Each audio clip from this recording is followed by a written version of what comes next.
28 जानेवारीला अजित पवारांच्या विमानाचा अपघात झाला. या अपघातात अजित पवारांसह विमानातल्या 5ही प्रवाशांचा मृत्यू झाला. त्याच दिवशी अपघाताची चौकशी करण्यासाठी AIIBचं पथक दाखल झालं होतं. त्यानंतर या चौकशीचा प्राथमिक अहवाल नेमका कधी येणार हा प्रश्न सातत्यानं विचारला जात होता.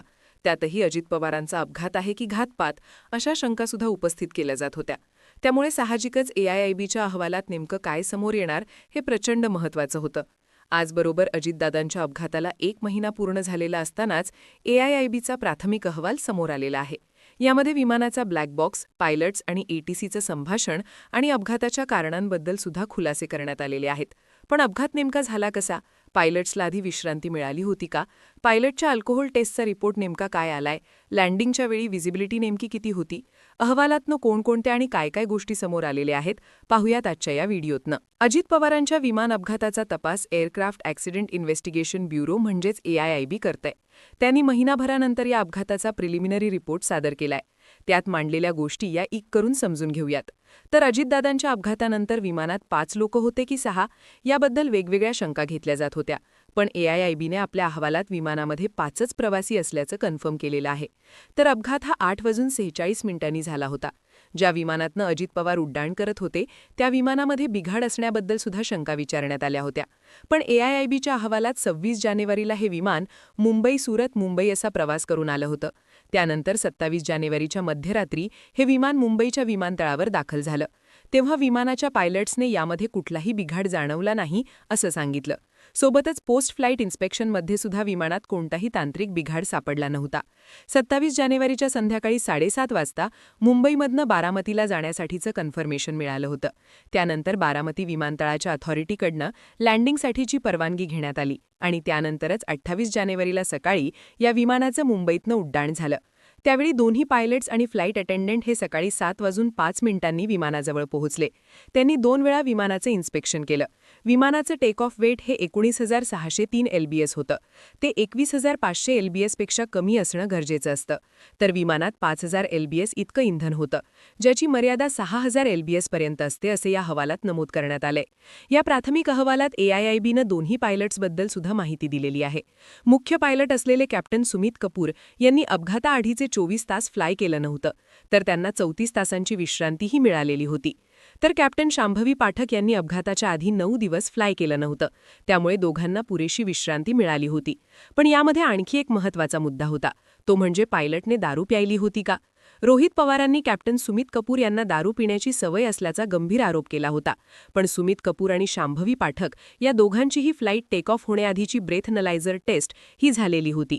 दोघांची ही टेस्ट निगेटिव्ह आली होती. त्या संदर्भातले व्हिडिओ सुद्धा रेकॉर्ड करण्यात आले होते आणि संबंधित अथॉरिटीजला त्यावेळेस पाठवण्यात आले होते.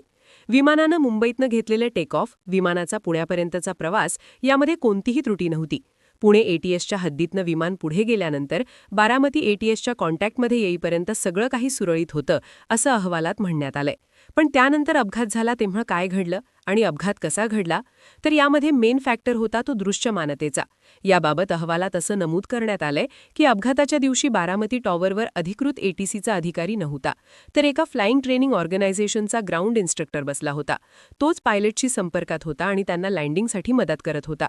विमान हे बारामतीकडे येत असताना पायलट्सने विचारलं की सध्या दृश्यमानता किती आहे? आजूबाजूच्या ठरवलेल्या ओळखीच्या इमारती किंवा खुणा म्हणजे व्हिजिबिलिटी मार्कर्स पाहून ग्राउंड इन्स्ट्रक्टरने सांगितलं की दृश्यमानता 3,000 मीटर आहे. त्यानंतर लँडिंग क्लिअरन्स देताना ग्राउंड इन्स्ट्रक्टरने सांगितलं की वारा शांत आहे. पण या सगळ्यात महत्त्वाची गोष्ट म्हणजे VFR म्हणजेच व्हिज्युअल फ्लाईट रूल्सनुसार फ्लाईट लँडिंगसाठी किमान 5,000 मीटर म्हणजे 5 किलोमीटर दृश्यमानता आवश्यक असते. पण लँडिंगवेळी दृश्यमानता फक्त 3,000 मीटर होती. याचा अर्थ लो व्हिजिबिलिटी असताना लँडिंगचा प्रयत्न झाला होता. त्यामुळे लो व्हिजिबिलिटी हे अजितदादांच्या विमान अपघाताचे एक कारण आहे असं AIIBच्या प्राथमिक अहवालातनं समोर आलेलं आहे. त्यानंतर AIIBच्या प्राथमिक अहवालात बारामती विमानतळाबद्दलच्या सुद्धा काही त्रुटी या समोर आलेल्या आहेत. यानुसार बारामतीचं एअरपोर्ट हे अनकंट्रोल्ड एअरफील्ड आहे. इथे विंड सॉक्स म्हणजे वाऱ्याची दिशा ओळखणारे झेंडे किंवा कापड सोडून कोणत्याही नेव्हिगेशनल एड्स नाहीयेत. पण ते सुद्धा रनवे 29च्या दिशेने आहेत. पण रनवे 11 म्हणजे जिथं अजितदादांचं विमान लँड झालं होतं तिथे हे विंड सॉक्स सुद्धा नाहीयेत. रनवे 11चा एक एंड हा टेबल टॉप आहे. त्याच्या शेजारीच दादांचं विमान कोसळलेलं आहे. आता या अहवालातनं हे सुद्धा समोर आलंय की बारामती विमानतळावर स्वतःची कायमस्वरूपी एअरक्राफ्ट रेस्क्यू आणि फायर फायटिंग टीम नाहीये. म्हणजेच विमान अपघात झाला तर ताबडतोब धावून येणारी इनहाऊस फायर ब्रिगेड तिथे नाहीये. चार्टर्ड किंवा खासगी फ्लाईट येणार असेल तर विमानतळ व्यवस्थापन आधी विनंती करतं. त्या विनंतीवरनं बारामती नगर परिषद अँब्युलन्स आणि अग्निशमन सेवा पाठवते. ज्या रनवेवरती दादांचं विमान लँड होण्याचा प्रयत्न करत होतं त्या रनवेचं शेवटचं डांबरीकरण किंवा रिकार्पेटिंग हे मार्च 2016 मध्ये झालेलं आहे. त्यानंतर रनवेचं डांबरीकरण पुन्हा झालेलंच नाहीये. आता याचा परिणाम काय होतो तर रनवेवरच्या पांढऱ्या मार्किंग लाईन्स फिक्कट झालेल्या आहेत. रनवेवरती सुट्टे दगड किंवा लूज ग्रॅव्हल साठलेले आहेत. याचा अर्थ रनवेची देखभाल ही व्यवस्थित झालेली नाहीये आणि मार्किंग सुद्धा स्पष्ट दिसत नाहीयेत. आता हा मुद्दा सुद्धा सुरक्षेच्या दृष्टीने अत्यंत महत्त्वाचा आहे. या अहवालात पायलट आणि एटीसी टॉवरचं संभाषण सुद्धा नमूद करण्यात आलंय. त्यानुसार 2 वेळा लँडिंगचा प्रयत्न झाला. पहिल्या वेळी पायलटने गो अराउंड केलं होतं. मुळात या विमानानं मुंबईवरनं 8:03 उड्डाण केलं. पुणे एटीसी संपर्कानंतर ते बारामतीकडे वळलं.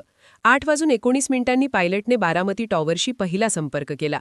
8:27 30 मैल अंतरावरती असल्याचं कळवलं. एटीसीने 10 मैल अंतरावर आल्यावर कळवा असं सांगितलं. टॉवरनं QNH 102 दिलं. वारा शांत असल्याचं सांगितलं.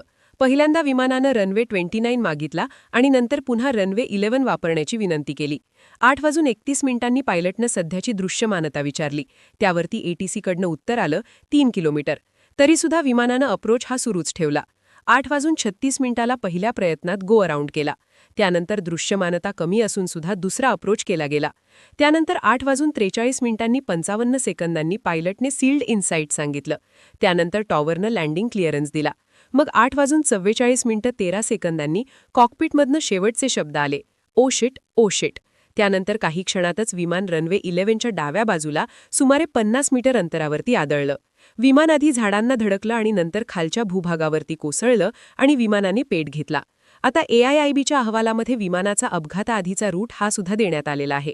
त्यात जेव्हा विमानानं पहिल्यांदा गो अराउंड केलं तेव्हाचा रूट हा नॉर्मल होता. पण दुसऱ्या लँडिंग अप्रोचच्या आधी विमान बॉबल झाल्याचं दिसून येतं. CCTV फुटेजनुसार विमान हे उजवीकडे बँक झालं होतं. प्रिलिमिनरी क्रॅश पॉइंट हा रनवेच्या पातळीपेक्षा खालच्या भागात होता. हे विमान पूर्णपणे जळालं तर विमानात असलेल्या प्रवाशांचा मृत्यू मल्टिपल इंजुरीज आणि बर्न इंजुरीजमुळे झाल्याचं पोस्टमॉर्टम रिपोर्टमधनं समोर आलेलं आहे. आता येतो सगळ्यात महत्त्वाचा मुद्दा, तो म्हणजे विमानाच्या ब्लॅक बॉक्सचं नेमकं काय झालंय. तर या अहवालात नमूद असल्यानुसार विमान हे अपघातानंतर पेटलं होतं. त्यामुळे SSFDR म्हणजेच फ्लाईट डेटा रेकॉर्डर आणि SSCVR म्हणजेच कॉकपिट व्हॉइस रेकॉर्डर हे उष्णतेमुळे डॅमेज झालेले आहेत. त्यामुळे साध्या पद्धतीनं डेटा हा काढता येणार नाही. FDR हा AIIBच्या नवी दिल्लीतल्या लॅबमध्ये तपासला गेलाय. त्यातनं रॉ डेटा यशस्वीपणे डाउनलोड करण्यात आलाय. म्हणजे विमानाची उंची, वेग, इंजिनची माहिती असा टेक्निकल डेटा मिळालेला आहे. तर CVR हा आगीमध्ये खराब झाला. पण हा CVR हनीवेल या कंपनीचा असल्यामुळे त्याचा डेटा काढण्यासाठी विशेष तांत्रिक सुविधा या त्या कंपनीकडेच उपलब्ध आहेत. त्यामुळे ICAOच्या Annex 13 नियमानुसार मॅन्युफॅक्चरर देशाकडनं मदत मागवण्यात आलेली आहे. म्हणजेच FDRचा डेटा भारतात तपासला गेलाय तर CVRचा डेटा काढण्यासाठी अमेरिकेची मदत घेतली जातेय. थोडक्यात काय तर विमानाचे दोन्ही ब्लॅक बॉक्स उष्णतेमुळे जळाले होते. पण एकाचा डेटा मिळालेला आहे आणि दुसऱ्याचा डेटा मिळवण्यासाठी मदत घेतली जातेय. आता या सगळ्या प्राथमिक अहवालाचा सगळा निष्कर्ष सांगायचा झाला तर हवामानाची अपुरी माहिती देणारी सुविधा, कमी दृश्यमानता म्हणजेच लो व्हिजिबिलिटी, रनवेची स्थिती, ATCची अनकंट्रोल्ड रचना आणि निर्णय प्रक्रियेतली आव्हानं अशी सगळी कारणं एकत्रितपणे अजितदादांच्या विमान अपघातासाठी कारणीभूत आहेत. पण अर्थात हा प्राथमिक अहवाल असल्यानं अंतिम अहवालातनं नेमकी काय कारणं स्पष्ट होणार हे पाहणं महत्त्वाचं ठरेल. पण AIIBच्या प्राथमिक अहवालाबद्दल, त्यातनं पुढे आलेल्या कारणांबद्दल तुम्हाला काय वाटतं? तुमची मतं आणि प्रतिक्रिया कमेंट बॉक्समध्ये लिहून नक्की सांगा. आणि असेच माहितीपूर्ण व्हिडिओ पाहण्यासाठी आपल्या ठळक बातम्या YouTube चॅनलला सबस्क्राईब नक्की करा. धन्यवाद.